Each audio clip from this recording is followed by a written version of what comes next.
아까 그 SM 이야기 나와가지고 네네. SM이 지금 이제 어떻게 흘러가는지도 많은 사람들이 이제 관심을 갖고 계시는데 예. 여기가 그래도 지배구조 개선 방안이라는 걸 내놨죠. 발표를 했어요. 예. 맞습니다. 그러니까 이게 그래도 이것조차도 정말 사람들이 너무 놀랍다고 생각하시는 분들이 많을 거예요. 왜냐하면 그 SM에서 그 진짜 보도자료 이따만큼 내고 프레젠테이션 8장짜리를 냈어요. 지배구조 개편하겠다고. 아, 그것을 온라인 엄청 싫어하겠네 그냥 귀찮은 일 시켰다고. 네, 그러니까 이제 처음에는 사실은 저희가 라이크 기획 없애라고 주주 서한 보냈을 때 그냥 무시했거든요. 그렇게 무시당한 자산운용사가 대한민국에 한 트럭입니다. 네.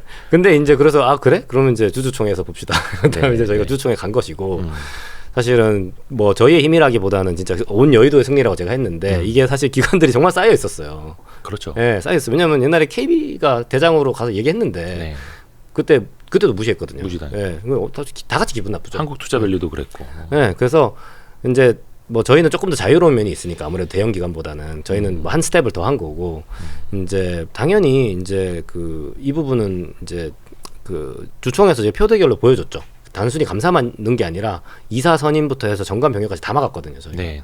그래서 거기서부터 변화가 시작된 것이고 그 다음에 이제 그 라이크 기획을 그래서 저희가 종료하라고 또 한 번 보냈잖아요. 8월 달에. 네.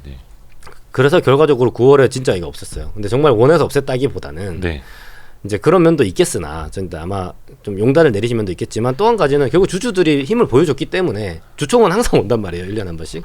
그러니까 이걸 안 할 수 없는 저는 상황도 있었다고 봐요. 그 라이크 기획이라 하면 이제 이수만 총괄 프로듀서의 개인 회사인데 그 뭐라 해야 되나 컨설팅 피처럼 1년에 150억에서 거의 많게는 250억까지 받아가시던 가져갔던. 네. 근데 이제 이 라이크 기획 계약은 종료가 됐습니다. 이제. 그렇죠. 예, 작년 12월 말에 종료가 됐고 이제 이수만 선생님은 회사에 이제 라이크 기획이 원래 외주 프로듀싱 계약이에요. 그러니까 라이선스 계약인데 더 이상 이제 아닌 거죠, 사실은. 이제 아닌 거고 주주 중에 한 명이 되신 거고. 근데 이제 저희가 그럼 왜 이러고 있냐? 종료됐으면 된 거 아니냐? 왜 이러고 있냐? 이런 거잖아요. 근데 아까 말씀드린 대로 이게 저희가 팔고 나가면 이 옛날 구조 그대로인데 20년 동안 약간 배당 한 번도 안 하고 라이크 계획을 하던 그 거버넌스 구조 그대로인데 다시 또 돌아올 수도 있는 거잖아요. 그런 거 같아서 그러면 또 이제 욕을 먹는 거기 때문에 저희도 그래서 고민을 많이 했고 그래서 하는 김에 제대로 하자. 그래서 이제 회사에다가 저희가 뭘 했냐면 그 이사회 의사록이랑 회계 장부 열람 청구 신청을 했어요. 그 소송으로 가신 거예요? 소송 안 했습니다. 왜냐하면 10월 4일에 했고요. 소송을 안 해도 회사가 줄 수밖에 없는 이유는 올해 주총이 온단 말이에요. 그러니까 저희 얼마 또 안 남았어요. 3월이니까. 맞습니다. 주주의 정당한 권리거든요, 이게. 정당하게 이유가 있게 달라고 하는 거를 거절을 하면 저희 가처분 신청을 하는데 그런 모습 가처분을 당하고 그럼 공시해야 되거든요. 가처분을 당하고 그런 모습을 계속 보여주면 주주들한테 이미지가 되게 나빠져요. 그렇죠. 그러니까 주총에서 불리해져요. 그렇기 때문에 줄 수밖에 없는 것이고 정당한 것들은 그래서 정당한 자료들을 받았고요. 이제 그때 받은 것들은 라이크 기획 이외에도 이제 저희가 요청한 게 그 계열사 문제가 뉴스타파에서 막 탐사 보도하고 한 게 홍콩에 있는 드림메이커라는 그 회사가 있고요. 여기도 이제 최대 주주 이수만 창업자와 그 특수 관계인들의 이제 지분이 좀 있고, 그다음에 SM 브랜드 마케팅이라고 굿즈 만드는 회사가 있어요. 그것도 내부적으로 해도 될 것 같은데 그거를 굳이 계열사를 만들어서 근데 거기는 SM 지분이 40%밖에 안 되고 나머지는 또 우리 이수만 선생님이랑 그 특수관계 좀 갖고 계시고 다양하게 그런 다양한 일들이 있어서 이것들을 제가 내용을 다 공개는 못합니다만 그거를 자료를 다 받아가지고 검토를 해서 제가 2012년 12월 14일에 64페이지짜리 비공개 주주 서한을 보냈습니다. 그거 진짜 밤새면서 만들었어요. 저희 몇 천만 원 써가면서. 그래서 이제 조목조목 항목마다 이거는 이렇게 해서 잘못됐고 저건 저렇게 해서 잘못됐고 이거를 이만큼 써가지고 줬고요. 그러면서 8가지 요구사항과 4가지 제한사항을 써놨거든요. 그 8가지 요구사항 중에 이제 지속가능한 지배구조 개편. 그 내용이 이제 사회이사를 과반으로 하고 다만 그 사회이사는 이제 이수만 선생님 및 그 회사에서 뽑는 게 아니고 이제 저희 기관 투자자들이 여러 기관 투자자들이 의논해서 뽑겠다. 그렇게 제안했고요. 사회이사를. 그 다음에 왜냐면 이수만 선생님이나 뭐 회사하고 친하신 분들 해놓으면 그냥 똑같잖아요. 지금이랑은. 현재까지 그랬죠. 그러니까 뭐 그래서 그런 거 하자고 한 게 아닌데 그거 포함해서 뭐 예를 들면은 이제 보상위원회를 만들자. 뭐 사회이사 추천위원회를 만들자. 그래서 앞으로 사회이사는 사회이사들끼리 후임 사회이사를 추천하게. 뭐 이런 식으로 제도적인 개선을 요구했고요. 그 외에 이제 아까 그런 계열사 관계 회사 뭐 이런 아니면 특수 관계자 간의 거래에 대해서 저희가 조사한 것들을 바탕으로 시정 조치를 요구했죠. 근데 이게 사실 저도 많이 봐왔습니다만은 사추위, 회추위, 뭐 회장 후보 추천위원회, 사회이사 후보 추천위원회, 성과보상위원회, 뭐 여러 가지가 있습니다. 감사위원회. 근데 그 감사, 사회이사 누가 뽑느냐? 이른바 오너라고 하는 사람이 뽑고. 근데 이게 사실 미국도 마찬가지더라고요. 그렇죠. 미국도 이제 절대 권력자가 다 이제 좌지우지 해버리니까 사회이사까지도. 근데 결국은 형태, 구조도 중요하지만 이걸 실질적으로 어떻게 운영하느냐도 중요한 건데 맞아요. 일단은 구조부터 바꿔야 되는 거고.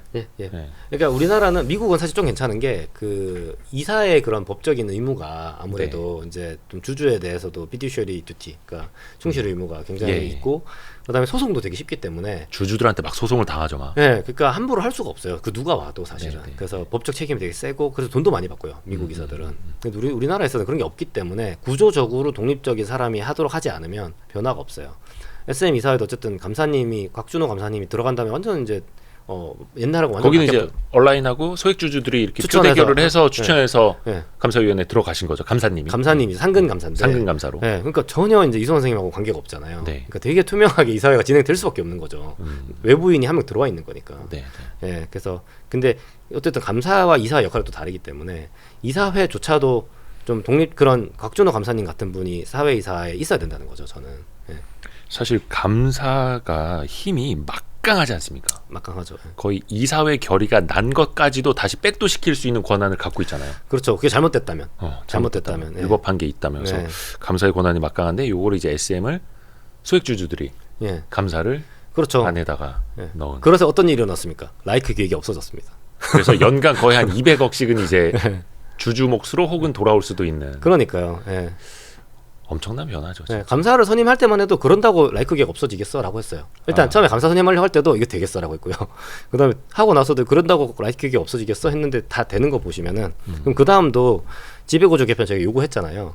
어쨌든 형태적으로는 받아들인 거예요 지금. 근데 거기서 이제 그러면은 사회이사 후보를 누가 추천하냐 이런 것들을 실질적인 것들만 저희가 좀 더 논의하면 모범적인 구조로 되는 거예요 사실. 그래서 진짜 이수만 프로듀서와 같이 이사회 내에서 언쟁도 벌이고 치열한 토론을 통해서 회사를 발전시킬 수 있는 분들이 이사회에 들어가 있어야 한다라는 거죠. 근데 이수만 프로듀서하고 토론 벌일 기회는 없을 것 같아요. 왜냐하면 이수만 프로듀서는 이사가 아니에요.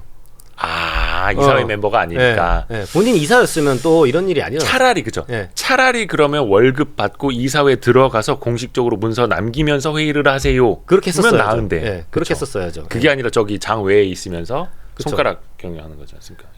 뭐 이제 그거는 이제 뭐 저도 모르겠는데 하여튼 이제 그런 부분들이 이제 그렇죠. 지금 이사가 아니기 때문에 이사회가 운영해야죠. 이사회가. 맞습니다. 그래도 뭐 SM은 조금씩 이제 달라지고 있어가지고 맞습니다. 변화에 달라질 겁니다. 씨앗이 보입니다. 근데 이제 지금도 이수만 총괄 프로듀서가 또 영향력이 아직도 막강하잖아요. 얼마 전에도 뭐 해외 CES 같은 데 가서 CES 가서도 그랬고 뭔가 이제 뭐 프레젠테이션인지 뭐 기자회견 하면서 본인이 이제 SM 엔터를 이제 거의 좌우하는 사람으로서 이야기를 하고 있거든요. 근데 그게 조금 아무래도 조금 문제가 될 수도 있어요. 왜냐면은 이게 이수만 이제 아주 뭐라고 불러야 돼? 이수만 창업자가 이제 사실 라이크 기획 계약도조차도 중단됐단 말이에요. 이제 끝났잖아요. 그러면 회사의 이사도 아니고 그렇다고 고용된 직원도 아니고 그다음에 뭐 외주 프로듀서도 아니고 그냥 주주인데. 온라인이랑 똑같은 입장인데. 어떻게 보면 지분이 좀 많으시지만 어쨌든 뭐 근데 바깥에서 마치 내가 회사 의사결정을 여전히 하는 것처럼 한다면 그렇게 말한다면 사실은 원래 우리나라 법적으로 권한과 책임이 같이 가야 되거든요. 그렇죠. 근데 그거 되게 아마도 그래서 이 부분은 저희가 이제 이번에 그 보도자료 내면서도 이게 뭔지 모르겠다. 이게 자꾸 왜 그렇게 하시냐. 명확하게 해달라. 명확하게 관계를 주주 대 회사면은 주주 대 회사로 이렇게 명확하게 관계를 재설정할 것을 저희가 요구했죠. 그렇죠. 근데 또 이게 창업하신 분들 또 그리고 본인이 또 최대 주주고 하면 그냥 이 회사는 내 회사야. 그래도 거의 아바타처럼. 근데 그게 법적으로도 이런 게 그 상법상에 업무 집행 지시자라는 개념이 있어요. 그렇게 하시게 되면 사실상 이제 이사의 역할을 한 거다. 그렇죠. 예, 그러면은 상법 401조인가 거기 업무 집행 지시자라는 게 있어서 이사들의 책임을 같이 지셔야 돼요. 그러면 예. 실질적으로 실질적으로. 했다면. 예, 그래서 그걸 원하시는 건지 예, 아닌지 예를 들면 근데 예. 실질적인 이사의 역할을 했다면 이사회처럼 똑같이 책임을 져야 된다. 근데 이사회가 책임을 안 지는데요, 뭘? 근데 지금은 이제 저희가 소재기 청구하고 이러고 있잖아요. 근데 그거는 뭐 예를 들어서 진짜 손해배상 청구를 한다라든지 이럴 때나. 그렇죠. 제가 손해배상 청구를 했다니까요 이번에. 그거 했다라는 예. 거예요? 그러면은 이제 근데 그것도 약간 빠져나가는 거죠. 회사에서 대신해서 보험 들어주잖아요, 이사들한테. 그쵸. 근데 이제 이수만 선생님 같은 경우에는 네. 회사 이사가 아니니까요. 보험 안 들어져 있어. 에휴, 그래서 이게 참 이게 그러니까 현실과 우리가 네. 이제 바꿔 나가야 할 네, 네. 이상의 약간 이제 괴리가 있어서 가야 할 길이 좀 네. 아직은 멉니다. 아직은 네. 멉니다. 그래도 어떻게 보면 이제 은행과 엔터 산업 네. 가장 크게 이제 투자를 맞습니다. 하고 계시는 예. 건데 엔터 산업의 미래와 전망은 어떻게 보십니까? 저는 되게 굉장히 좋게 봅니다. 왜냐면은 일단 이번에도 보면 또 뉴진스 되게 잘 돼가지고 지금 난리 났잖아요. 하이브. 네, 하이브. 예. 저도 하여튼 그게 전 세계적으로 먹히거든요 지금. 네. 이제 애초에 신인을 개발할 때부터 이제는 그렇죠. 이제 전 세계 시장을 보고 개발을 해요. 그래서 훨씬 더 투자도 많이 할 수 있고 왜냐하면 대상 시장이 크니까 그리고 퀄리티도 좋아지고 선순환에 진입한 것 같아요. 네, 선순환에 진입한 것 같고 컨텐츠가 좋으면 이거를 수익화할 수 있는 방법들이 굉장히 많이 개발되고 있어요. 예, 그러니까 옛날에는 그냥 앨범 팔고 뭐 콘서트하고 그게 끝이었으면 지금은 뭐 가상 콘서트도 있고 그 다음에 뭐 팬 플랫폼이라 그래서 앱으로 우리 스타들하고 채팅할 수 있게 이렇게 해가지고 그렇죠. 예, 그걸로도 뭐 한 달에 5,000원씩 받기도 하고 그 되게 엄청 가성비 컨텐츠다라고 네, 하고 네. 뭐 그 외에도 이제 뭐 많거든요. 사실 뭐 이제 그래서 이런 부분들이 수익화로 연결되면서 수익성이 되게 좋아질 거다. 기하급수적으로. 예. 그리고 이제 외국의 사람들이 이제 입덕하고 있어요. 계속 외국에 있는 사람들이. 그죠. K-팝에 그냥 한번 빠지면 뭐. 제가 작년 6월에 이제 LA를 갈 일이 있어서 그때 에스파가 처음으로 이제 LA에서 쇼케이스라고 오프라인 콘서트를 했었어요. LA에서. 그 콘서트 가셨어요? 콘서트 갔어요. 제가. 그 일하러 가신 겁니까? 그냥. 일하러 갔습니다. 일하러. 제가 그때 컨퍼런스가 있어가지고 갔는데 마침 또 그 주에 하더라고요. 그 지난번에 말씀하셨죠. 에스파 윈터 젤 좋아하신다고. 네, 너무 윈터 좋아하죠. 네. 그 표정이 달라진다니까.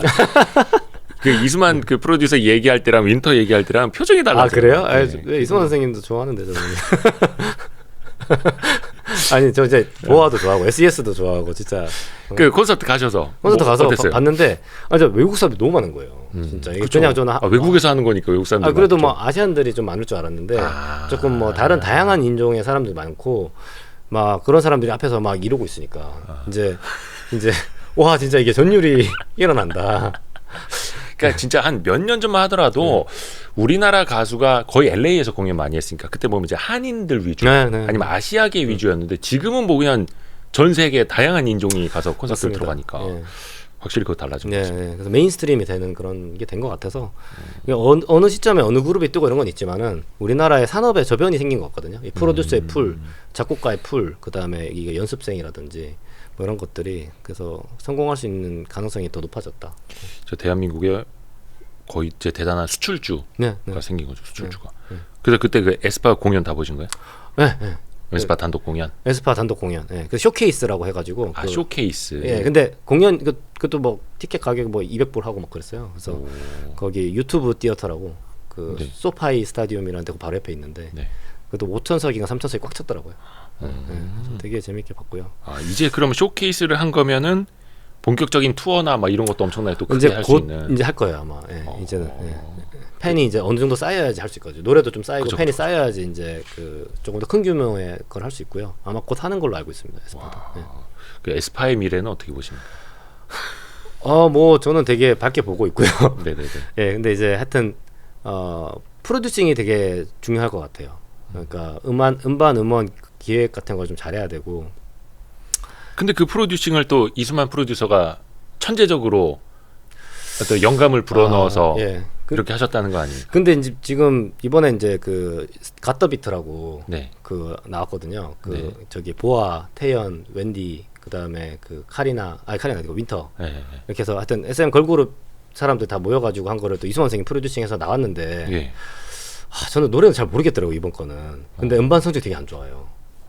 예, 그래가지고 조금 걱정이 되더라고요. 어떻게 보면 이제 그 남자 슈퍼 M처럼 슈퍼엠처럼 만든 건데. 여자 그룹 중에서 핵심들을 모아서 네, 그래서 하여간 근데 보면은 뉴진스나 이런 거 요즘에 그 음원 나오는 거 보면 되게 잘 나오거든요. 네네네. 그래서 근데 이제 저는 이제 SM도 하여튼 조금 이게 그런 말이 있어요. 이제 SMP라는 게 있거든요. SM 스타일의 그런 퍼포먼스 노래를 저도 잘은 모르지만 이게 약간 광야로 예. 떠나는. 예, 근데 이제 그거 천편일률적인 그런 거를 조금 벗어났으면 하는 그런 이야기도 많이 해요. 저는 하여튼 완전 뭐 엄청 전문적인 그런 건 아니어서. 근데 지금 조금 이제 우리 조금 SM도 빨리 이제 이런 부분에 있어가지고 좀 더 업그레이드가 돼서 가야 되는 부분이 있는 것 같다는 생각이 좀 듭니다. 예. 네. 좋습니다. 또 그 팬심, 덕심으로 예, 이제 또 예. 에스파도 이제 응원을 하겠고. 예, 에스파 화이팅. 혹시 그 다른 쪽으로도 투자하고 계시는 것도? 아니요, 지금 뭐 제가 공개된 건 없고요. 네. 예, 뭐 근데 뭐 비공개된 회사들이 몇 개 있는데 하여튼 뭐 그거는 나중에 공개되면 말씀드리겠습니다. 예. 그러니까 지금 이제 많이 알려진 사례는 SM하고 은행주들인데 예. 요거를 일종의 기폭제로 해서 다른 기업들도 예. 주주들에게 주주 제한이 왔어? 예. 그러면 과거에는 뭐야 이러면서 이제 저리 치웠다면 이제는 뭔가 싹 들여다보려고 하는. 네, 분위기가 확실히 바뀌었어요. 그러니까 저는 되게 긍정적으로 생각하는 게 뭐 제가 밝히긴 어렵지만 이제 주주 제안이라든지 캠페인의 대상이 된 회사들이 저희를 찾아와서 조언을 구하는 경우도 많아요. 토론을 좀 해보자. 예, 어떻게 하면 그러니까 좋겠느냐. 더 낮게 하고 싶은데 우리도 기왕 이렇게 된 거 제대로 해보고 싶은데 그 혹시 저희도 이런 전략을 하니 어떻게 생각하냐면 찾아오는 데들이 있어요. 그럼 저는 되게 너무 그러면 고맙거든요. 예, 그래서 제가 정말 저희 뭐 돈 받는 거 없이 또 열심히 만들어 가지고 또 드려요. 우리 생각에는 요런 부분들이 이렇게 하시면 대주주도 뭐 크게 안 좋지 않으면서 뭐 회사도 좋고 일반주도 좋을 것 같다. 뭐 아마 그 주주들 이렇게 생각할 것 같다. 이런 이야기 되게 많이 하고요. 그런 것들이 좀 많아지는 게 눈에 보여서 이건 너무 긍정적인 사인이다. 그리고 저희가 이제 투자를 해가지고 이제 가서 뭔가 제안을 하면 저희도 항상 이렇게 공개 캠페인을 하진 않거든요. 근데 훨씬 더 귀 기울여 들어주시려고 그래요. 이제는. 그러니까 이게 뭐 꼭 저라서 그렇다기보다는 사회 분위기가 이제 정말 이제는 우리도 그 일반 주주, 다른 주주들 신경 써야 된다는 분위기가 조금 알고 계신 것 같아요. 그 기업의 경영진행 분들이 되게 똑똑하고 트렌드를 알기 때문에 저는 피부로 좀 느끼거든요. 이제 회사들의 자세, 주주를 대하는 자세가 많이 달라지고 있는 거고. 예, 옛날에 아예 안 만나주거든요. 내가 4% 가지고 있어도 CEO를 만날 수가 없어요. 맞아요. 지금은 만나줍니다.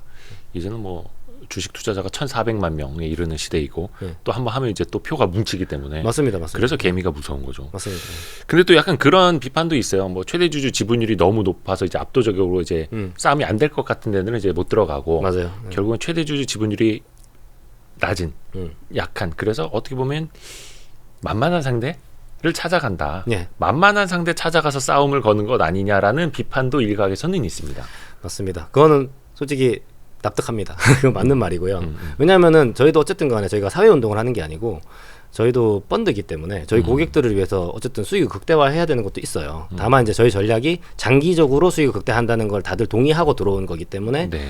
저희는 어쨌든 좀 장기적으로 보고 할 수 있는 거고 되게 감사하게 생각해요. 저희 고객분들한테.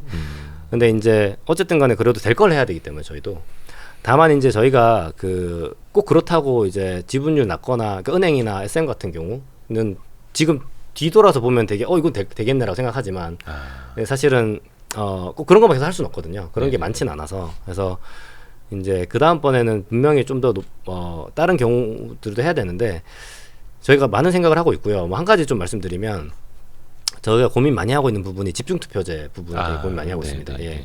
그래서 이게 이 제도에 대해서 저는 저도 이제 느꼈는데 그 기업에 이사 한 명이라도 감사 한 명이라도 대주주에 관계없는 사람이 들어가는 게 정말 큰 변화를 만들어낼 수 있거든요. 그렇죠.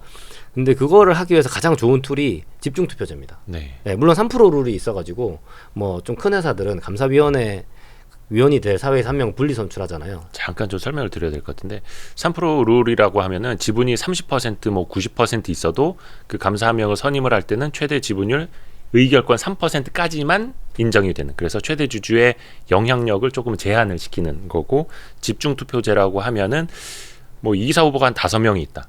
근데 나는 저 한 명에게만 표를 몰아주겠다. 그러면 그 한 명에게 5표를 몰아줄 수 있는 그걸 이제 집중 투표제라고. 너무 명쾌한 설명. 예, 그래서 집중 투표제를 하게 되면 내가 최대 주주가 아니어도 이사를 한 명 선임할 가능성이 생겨요. 그래서 근데 이제 우리나라 대부분의 기업들은 정관상 집중 투표제를 배제하고 있거든요. 네. 근데 이제 이게 제도는 도입이 되어 있는데 회사가 정관으로 배제시킬 수 있도록 맞습니다. 또 법이 그렇게 되어 있죠. 예. 근데 이제 이게 또 저희가 보다 보니까 거기도 3%로 있더라고요.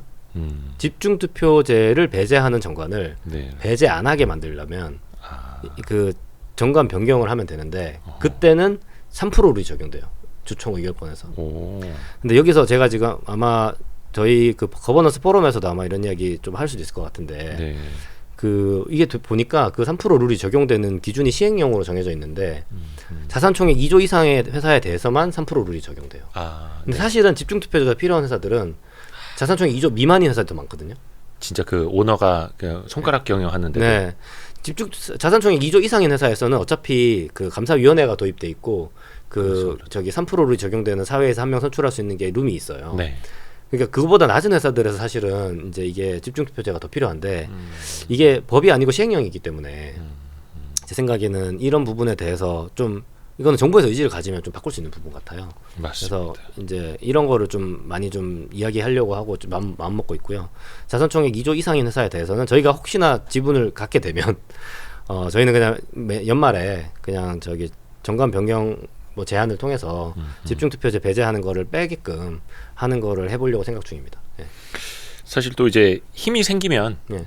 지금은 대주주 지분율이 약한 데들 위주로 먼저 변화를 좀 시도를 하고 있지만 나중에 정말 힘이 생기면 대주주 지분율이 높은데도 예. 국민들이 혹은 투자자들이 힘을 모아서 같이 이제 변혁을 일으킬 수 있는 예. 그런 시대가 될 그럴 거라고 때 믿습니다. 이제 3% 룰이랑 그다음에 이제 집중투표제 같은 거 통해서 이사를 한 명 넣으면 아무리 대주 지분이 높아도 이사 한 명 들어간 변화를 만들 수 있거든요. 맞습니다. 그래서 이번에 SM에 감사 한 분 들어갔는데 이런 변화가 일어나는 네, 것처럼. 맞습니다.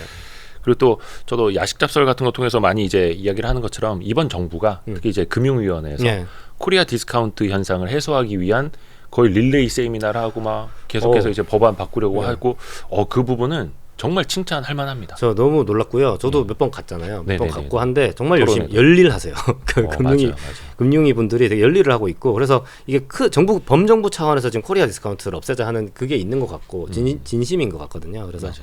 이런 부분들을 잘 지켜봐 주시고 성원해 주시면 아마 잘 되지 않을까. 그냥 뭐 말로만 MSCI 선진 지수에 편입되자 뭐 이런 거 하는 게 아니라 그러니까 실질적인 밑에서의 노력 하나하나가 네. 쌓였을 때 네. MSCI에서 봤을 때 오 선진 시장이네 이렇게 인정을 해주는 거니까 예. 계속 같이 노력해야죠. 예, 그리고 은행도 저는 이번에 좀 그래도 좀 긍정적으로 생각하는 부분은 사실 은행이 어떻게 보면 그래도 좀 규제 산업이고 예민할 수 있지만은 네. 큰 틀에서 어쨌든 우리나라의 지금 전체 큰 기조는 코리아 디스카운트 없애자는 기조가 있는 것이거든요. 네. 그 안에 이제 세부 산업 차원의 뭐 논리가 있다 하더라도 이 정부 차원의 큰 방향 그리고 국민들이 바라는 것들은 또 어쨌든 코리아 디스카운트 없애는 거 되게 중요하잖아요. 네. 그래서 그 틀에서 보면 또 은행 이 부분이 되게 정말 중요한 사례가 될 것 같아요.